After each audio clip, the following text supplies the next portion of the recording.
Your time now is 9:44. Thank you so much for staying with us. We know Thanksgiving is quickly approaching. Too quickly. Just about a week and a half away now. Families across North Carolina are preparing to gather and give thanks. Yes, and while Thanksgiving is for gratitude, celebration, and togetherness, the holiday also comes with some potential hazards. Yes, we wanted to consult a medical professional who has tips to avoid them. Joining us now is Andrew Jones. He is a certified physician's assistant for Novant Health's Go Health Urgent Care. Good morning, and thanks for being with us today. Hey guys, thanks for having me. So glad to be here with you. We are excited to hear more from you, and I'm assuming the answer is yes to this, but is urgent care typically busy during Thanksgiving, and why is that? Yes, so we are typically very busy for all of the holidays, Thanksgiving included. And you know, one of the reasons is Thanksgiving is one of the biggest holidays for house fires and traffic-related incidents.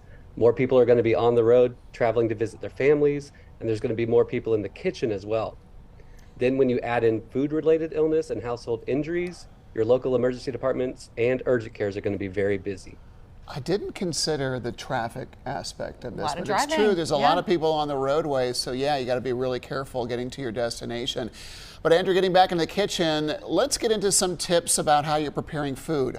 Why shouldn't we rinse off a raw turkey?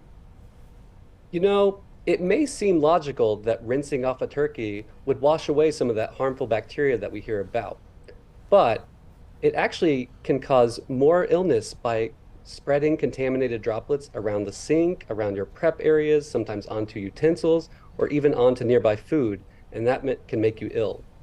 So instead, you can pat the turkey dry with some paper towels, but make sure to wash your hands thoroughly afterwards.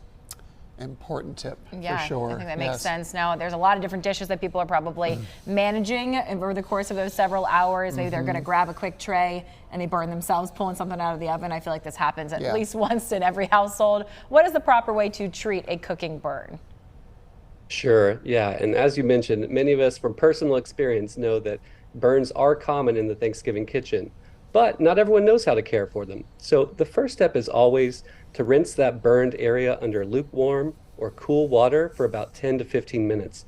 This is going to help cool the skin and actually may make the burn feel a little better as well. Now, even though the skin is going to be hot, don't use icy cold water because that can actually cause more injury. Most small burns can be managed with soothing creams like aloe vera or even some bacitracin ointment, and you can use things like Tylenol or ibuprofen to help with the pain. However, if you're unlucky and you have a larger burn, those often need immediate care, and we can manage things like that in an urgent care setting. Okay. You know, I think when I was young, I think we treated burns with butter. We actually put butter on it. That was a misnomer. Yeah, I put butter on to help the burn, and the 10 to 15 minute rule is actually really good. Yeah, I never heard that before. One. Yeah, good. Thumbs up to that, Doc. All right, ways we can practice proper knife skills when carving and cutting. Sure. So it may sound counterintuitive, but sharp knives are actually more safe than dull knives because a dull blade is going to require more pressure to cut, and that can lead to a deeper injury on accident. So when you're prepping vegetables, it's important to curl those fingers out of the cutting area. And when you're cutting any sort of meats, you want to cut away from your body when you're trimming or deboning. Another helpful tip, you should keep unused knives off of the counters and out of the sinks so that they're not accidentally encountered. You should try to wash and store them away promptly. And the last one, and my personal favorite, is things like mandolin slicers. These can be very efficient and speed up your cook time, but they can also be very dangerous in the hands of inexperienced users or if you're rushing. So maybe leave those to the professionals if you're in a hurry. We've been trying to stifle our laughter in the studio. I'll admit it. I went to a Friendsgiving and I also cut my thumb this week, and so I'm using these tips and now thinking about them ahead of the actual holiday. So I do appreciate it. I'll admit it. Everyone's laughing here, and I've been trying not to as well. So I appreciate your tips. We also know something to think about on Thanksgiving Day is those leftovers. They'll be sitting out for hours at a time. Why is it important to put those away more quickly? Sure. Yeah, and if you've got a healthy appetite like me, it's okay to go for seconds. But any leftovers should really be promptly stored away at 40 degrees or cooler so that they don't allow bacteria to proliferate, which can make you sick. So if it's not going to be eaten right away, it should probably go into the fridge and even into the freezer, because it can be good for many weeks after that. If, however, despite these precautions, you think you may have gotten food poisoning, hydration is going to be key, and things like Pedialyte and Gatorade with some electrolytes can be helpful. And then if you feel like you need additional treatment beyond that, we can prescribe things like anti-nausea medicines in our urgent cares if needed.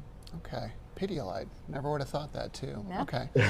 Not just for baby. Yeah, exactly. Not just for baby. That's true.